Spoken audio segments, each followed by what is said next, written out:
મિત્રો, આપણે 8મા દિવસે ઉપવાસ છાવણીમાં છીએ. નિલેશભાઈ પાસેથી આપણે જાણીએ કે હવે આગળની રણનીતિ શું. જરૂર પડે તો અન્નદાતા રક્તદાતા પણ બની ચૂક્યો છે, વિશ્વ રેકોર્ડમાં પણ નામ નોંધાવી ચૂક્યા છે. નિલેશભાઈ, આ સતત સરકાર સાથેની વાતચીતો તમારા સુધી આવી છે, પરંતુ એમાં ક્યાંક ને ક્યાંક ઉણપ રહેતી હશે. શું ઉણપ રહે છે હજુ? અત્યાર સુધી 8 દિવસથી અમે જગતનો તાત ધરતીને ચીરી અને ધાન પકાવનારો આજે ધાન છોડીને રોડ ઉપર બેઠો છે, સાથે સાધુ સંતો મહાત્માઓ છે.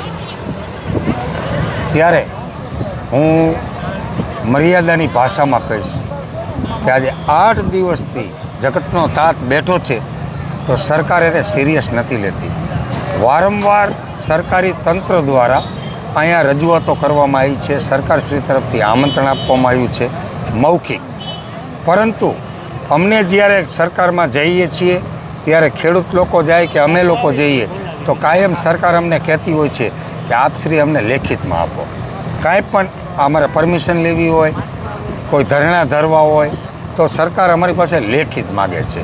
તો અમે પણ કલેક્ટરશ્રીને કીધું કે આપની સરકાર અમને આમંત્રણ આપતી હોય તો આપના મુખ્યમંત્રીશ્રીને કહો, મેસેજ મોકલો કે લેટર પેડ ઉપર લખી અને ગુજરાત ઉપવાસ છાવણીને મંત્રણા કરવા માટેનું આમંત્રણ આપે. 48 દિવસનું અલ્ટિમેટમ, 48 કલાકનું અલ્ટિમેટમ આપો છો, શું છે? 8 દિવસથી ઉપવાસ ઉપર જ્યારે જગતનો તાત બેઠો છે, અહીંયા 2-3 લોકોની કન્ડિશન બગડી ગઈ છે.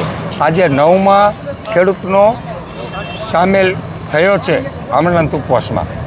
એવા તો અમારી પાસે અનેક ખેડૂતો રજીસ્ટર કરાવીને ગયા છે કે આવનારા સમયમાં જરૂર પડે તો અમને ફોન કરજો, અમે અમરનાથ ઉપવાસ ઉપર બેસવા માટે તૈયાર છીએ. તો 6 નહીં પણ 600 લોકો અહીંયા બેસવા માટે તૈયાર છે.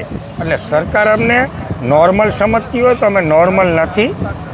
અમારી કન્ડિશનો બગડી છે, છતાંય અમે કોમ્પ્રોમાઇઝ કરવા માટે કે માનસિક સંતુલન ગુમાવેલા લોકો નથી.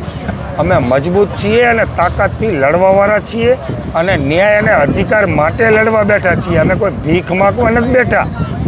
એટલે સરકારને અહીંથી અલ્ટિમેટમ આપું છું કે આપ 48 કલાકની અંદર તાત્કાલિકના ધોરણે જો અમને આમંત્રણ આપવા માગતા હોય તો આમંત્રણ લેખિત આપશો, નહીંતર અહીંથી મોરબી જિલ્લાના ખેડૂતોની માતાઓ, બહેનો અને દીકરીઓ એક્ટિવાનો રેલો લઈને 48 કલાક પછી તમારી પાસે આવશે.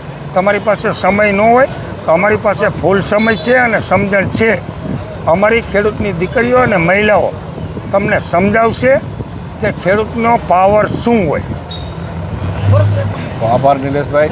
આ હતા નિલેશભાઈ, અને સરકારને વિનંતી પણ કરે છે કે આગામી 48 કલાકમાં